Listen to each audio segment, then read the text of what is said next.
un podcast de Cooperativa.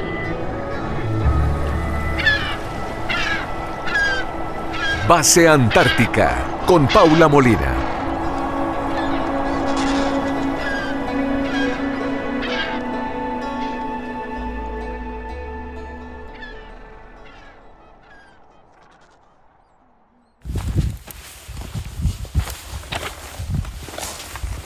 En Bahía Fildes hay movimiento constante, barcos que llegan y salen, carga que entra al muelle, un muelle que está en construcción, vehículos que cruzan entre las bases científicas y las demás bases aquí instaladas. Es uno de los puntos más activos en la isla Rey Jorge hacia la península antártica. Pero basta caminar un poco hacia el interior de la isla para que todo esto se transforme. En pocos minutos el paisaje cambia por completo. El terreno se vuelve irregular, rocas volcánicas, rocas quebradas por el hielo y el viento, lomas bajas cubiertas por líquenes que sobreviven pegados a la piedra. El suelo no es estable, a veces quizás grava suelta, otras veces barro frío, a veces una capa de hielo escondida bajo la tierra húmeda.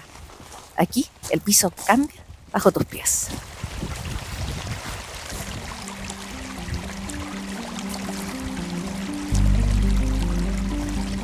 Entre las rocas aparecen pequeñas lagunas de deshielo.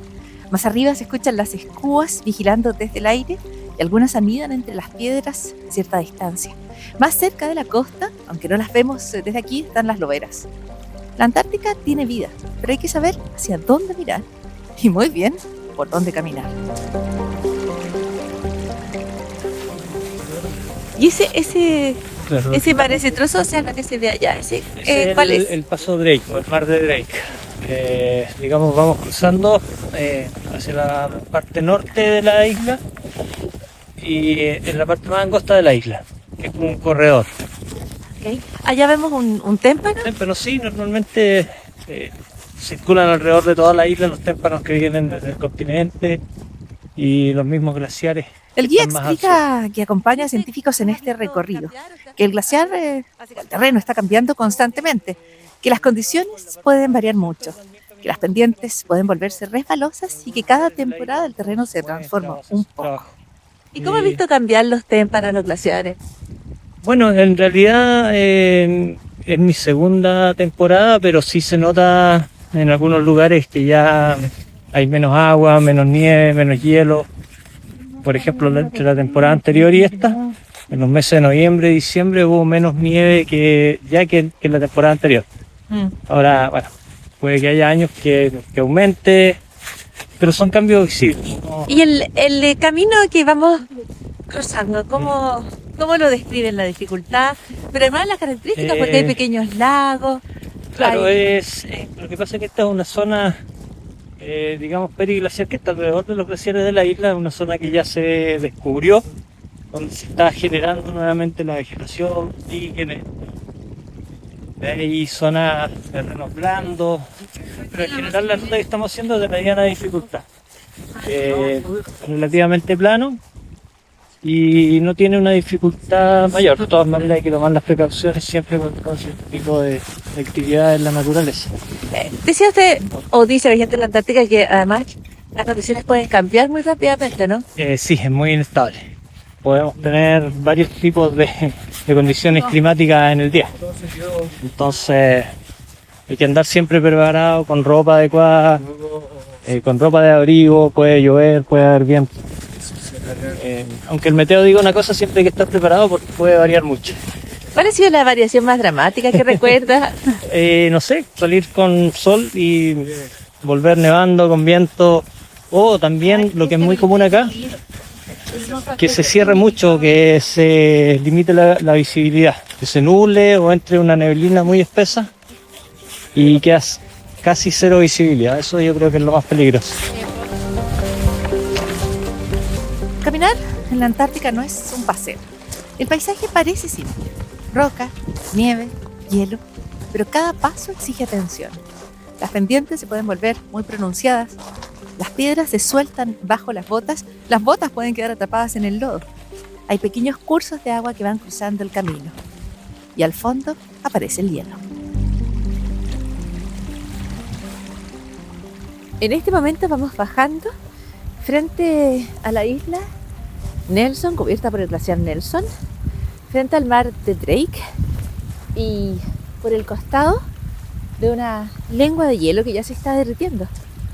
Se puede escuchar cómo va bajando el agua al costado de la ladera donde nosotros estamos avanzando. Y la bajada es algo complicada porque hay piedra que está suelta, piedra de distintos tamaños, pero además está hundida en el barro, en el fango, y bajo el fango, bajo el lodo, hay hielo. Y ese hielo a veces se desliza y hace que se deslice todo el material que está encima.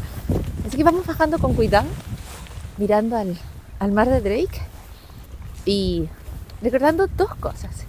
Cuando las personas vienen a la Antártica hablan muchas veces de un paisaje que es de otro planeta. Incluso cuando la vemos en fotografías, hay algo que nos lleva incluso a otros mundos. Y claro, es un desierto helado donde además está todo el tiempo en movimiento el hielo,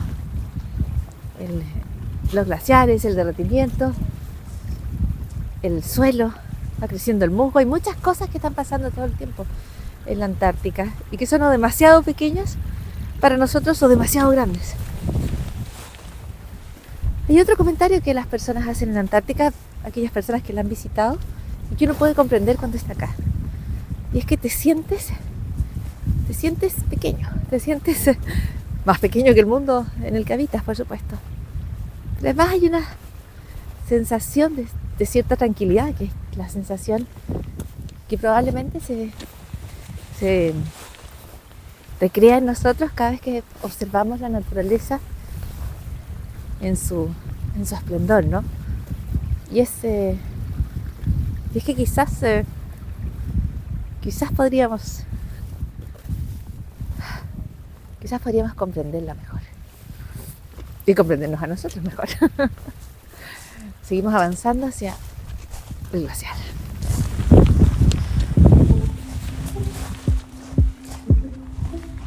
Estamos en el territorio antártico y podemos transmitir gracias al esfuerzo de logística, al esfuerzo de nuestros equipos técnicos, pero también al apoyo del Instituto Antártico Chileno. Su director es el glaciólogo Gino Casasa, es una de las grandes voces expertas en esta materia. Gino Casasa, muy buenas tardes, bienvenido a Cooperativa. Muy buenas tardes, Paula, aquí desde la Antártica, feliz de conversar con Cooperativa. Si tuvieras que describir una cueva de hielo para alguien que no conoce Antártica, que nunca ha estado en una de ellas, ¿cómo la describirías? ¿Qué tipo de construcción es? ¿Cómo se forma una cueva? ¿Por qué tiene la suficiente solidez como para que uno pueda, por ejemplo, caminar dentro de ella? ¿Y cuán extraordinaria es esa experiencia? Bueno, ya los romanos, ¿cierto? Hace más de 2000 años, y antes de ello otras culturas, habían descubierto que las construcciones, la forma de arco es una de las formas más estables que existe. Entonces, en forma natural, la naturaleza desarrolla esa forma, porque si no colapsaría. ¿Qué sucede debajo de un glaciar? Porque lo que fuimos a ver hoy día es un glaciarete, que es un glaciar menor a 25 hectáreas. Es un pequeño glaciar y que al derretirse, y sobre todo la base del glaciar, porque en esta época del año, que es verano aquí en Antártica, tenemos temperaturas cercanas a 0 grados Celsius, pero en un día muy caluroso puede haber incluso extraordinariamente cercano a 10 grados Celsius o incluso más. No solo se derrite en la superficie, sino también en la base del glaciar. Entonces, al derretirse en la base o en el lecho del glaciar, se genera un cauce de agua que se va agrandando, y al agrandarse derrite el hielo y se forma entonces un túnel. Y la cueva de hielo es sencillamente un gran túnel, y que el que vimos hoy día tenía por lo menos unos 200, 300 metros de largo. Tiene salida por ambos lados, pero ahí ya hay que entrar a agacharse y buscar ahí una pequeña exploración. Tuvimos el sector más grande, pero no deja de ser impresionante, de una altura de mayor a 3 metros y un ancho superior a unos 15 metros. Así es, y para un glaciólogo, y tú decías, este es un glaciarete, pero aquí hay glaciares majestuosos, gigantescos. Está Collins aquí cerquita de la base Profesor Julio Escudero, y está Nelson, y hay muchísimos otros glaciares. La preocupación respecto a los glaciares en Antártica es a su retroceso, es a cómo los afectan temperaturas más altas, a un proceso que pensamos en desarrollo y algunas veces pensamos muy difícil de detener. ¿Cuál es tu mirada sobre la salud de los glaciares en esta parte de la Antártica? Porque la Antártica es un continente gigantesco, pero en esta parte, en la península antártica, en la isla Rey Jorge, la zona donde se ubica en las cercanías de la base del Instituto Antártico. Bueno, al igual que un ser humano, ¿cierto? Un glaciar podemos verlo exactamente lo que tú decías, el estado de salud de un glaciar, aunque suene medio raro. Y lamentablemente es mala, salud mala en el sentido que están perdiendo masa, es lo mismo que nosotros si empezamos a enflaquecer mucho, a perder, digamos, peso, es un mal signo. Entonces por eso conocemos las guaguas, ¿cierto? Está sanita cuando está robustita la guagua. Y acá los glaciares están perdiendo hielo muy aceleradamente, no ahora, sino que hace muchas décadas. La península antártica, donde estamos ahora, estamos en el extremo norte, en las islas aledañas a la península antártica, es el lugar que más se ha calentado en el planeta, junto con el Ártico y Asia Central. Y en ese sentido se detuvo ese calentamiento a fines del siglo pasado, durante unos 15 años, pero ya hace unos 10 años empezó lamentablemente nuevamente el calentamiento y que obedece a lo que ya conocemos, que no es ningún misterio, en que hemos inyectado gases de efecto invernadero a la atmósfera producto de la quema de combustibles fósiles, primero carbón, luego petróleo, gas natural, en fin. Y también hemos cambiado la faz de la Tierra, en el sentido que zonas vegetadas que capturan normalmente dióxido de carbono ya no lo hacen y hay cemento o hay agricultura, en fin, que no es la misma captura. Entonces, todas las proyecciones indican que se va a seguir calentando el planeta. Chile, junto con muchos otros países, esperamos al 2050 llegar a un estado de carbono cero, ¿cierto?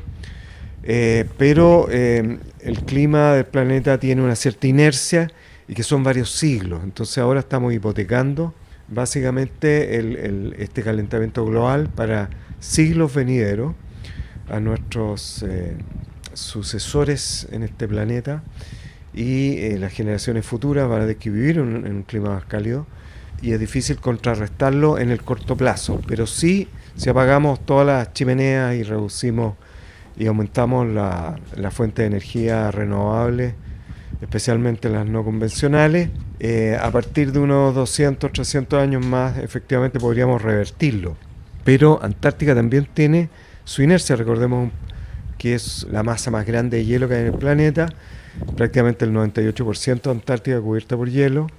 Lo que veíamos hoy día es el barro, ¿cierto? Que es nada más que terrenos desglaciados, se está derritiendo y que tiene mucha arcilla producto de los glaciares. La verdad que todo el resto de la isla Rey Jorge es un gran casquete de hielo. Como bien tú decías, es el Collins, el casquete de hielo de Arctovsky y el domo de Bellingshausen. Y eso hace muchos años está siendo monitoreado por colegas alemanes, rusos, también nosotros, coreanos, chinos. Esa es la belleza de Antártica, que no solo es el continente de la ciencia, la paz, sino que la cooperación internacional y el cuidado del medio ambiente. Y si bien es cierto, hubo un hiato o una detención de este calentamiento, como decía, en los primeros década y media de este siglo. En cambio ahora estamos viendo efectivamente mucho cambio, en el sentido lamentablemente del retroceso, adelgazamiento y derretimiento, que es lo que está sucediendo en muchos lugares de la Antártica y sobre todo la península antártica, un sector muy importante de la Antártica Occidental que está al sur del Pacífico, el mar de Amundsen especialmente. Pero el resto de Antártica, el interior de la Antártica, el grueso donde está el Polo Sur, la Antártica Oriental, incluso hay zonas que ganan nieve, y si ganan nieve en algún momento se transforma en hielo a los pocos años, a los pocos siglos, y eso es saludable para un glaciar, pero eso lamentablemente los modelos nos indican que va a también en esas zonas que están ganando hielo, junto con el aumento de temperatura, finalmente va a ganar el aumento de temperatura en el sentido de derretir, sobre todo los sectores costeros, que el hielo se acelera y se adelgaza.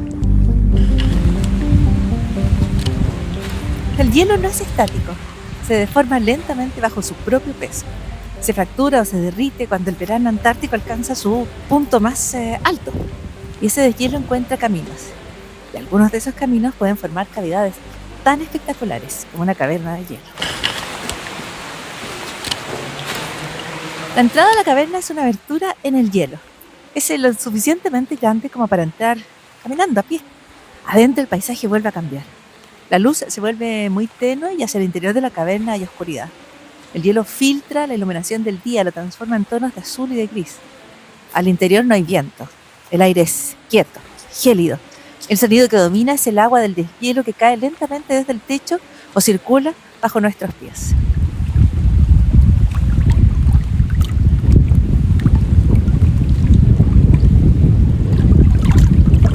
A pocos kilómetros de aquí, en Bahía Fields, siguen moviéndose barcos y vehículos entre las bases. Dentro de la caverna, todo cambia. Solo se escucha el goteo constante del deshielo. La caverna es fría, es silenciosa, es un poco inquietante. Afuera está el mar de Drake, abierto, inmenso. Pero aquí dentro, el hielo guarda su propio ritmo. Un ritmo antártico.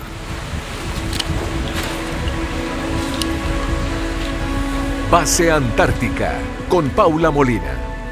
Encuentra este y otros episodios en cooperativapodcast.cl. También en Spotify, Apple Podcast o en tu plataforma de audio favorita.